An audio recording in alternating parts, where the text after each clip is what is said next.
Analyst Brian Sobel joins us now. And Brian, tonight the president will make his case for the border wall along our southern border. Do you think President Trump or the Democratic response tonight will be able to move the needle on this topic? Well, I don't think negotiation happens very well in prime time. I mean, most good negotiations happen behind the scenes. So the president's going to lay out his case.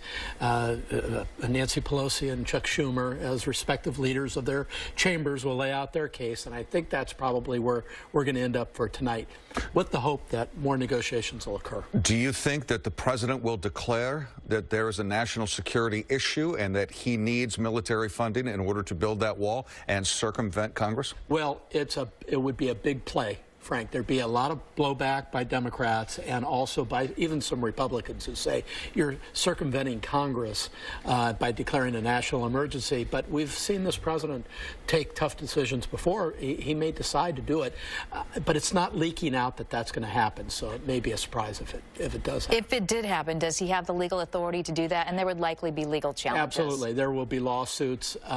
Yeah, there are scholars on both sides of it who say, yes, there's some legal authority, and others who say, you have to go to Congress. Brian, we've talked about this before.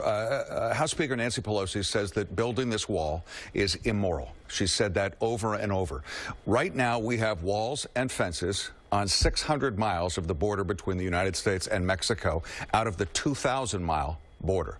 What makes this wall so immoral, given that we already have walls and fences? And by definition, wouldn't that make the walls and fences that we currently have immoral as well? I don't know what is inside her heart around this immoral argument, but the bottom line is even she has been on record in the past as supporting border security, walls, money for that. This comes down to politics, and you know, and the way that this is being framed by certain people is part of the construct of the argument. And so a word like immoral really gets your attention. And I think a lot of this rhetoric that we're hearing on both sides of the argument has to do with trying to paint a picture that's very clear for their base to see. I know, because we're talking about $5.7 billion, really a drop in the bucket. Absolutely. Also, some of the Democrats have voted for this, as you said, in the past. So is it really just they don't want to give the president a political win? I think that at the end of the day, they don't want the president to get the win because they're looking at 2020. I mean, just being blunt about it. In turn, President Trump cannot give in because it's the thing that he said he was running on. And something else, a whole bunch of people who ran around the country for the House and the Senate also ran on this, sort of a coattail to the president.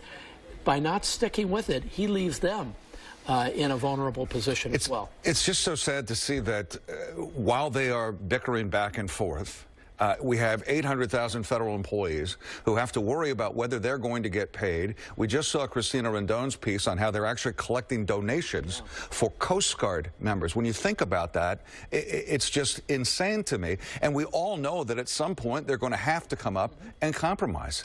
Well, and you think about it, Frank, this is now the second longest government shutdown in history, and at 17 days. And the record's 23. So I'm guessing that barring something coming pretty soon here, this will be the longest government shutdown in history.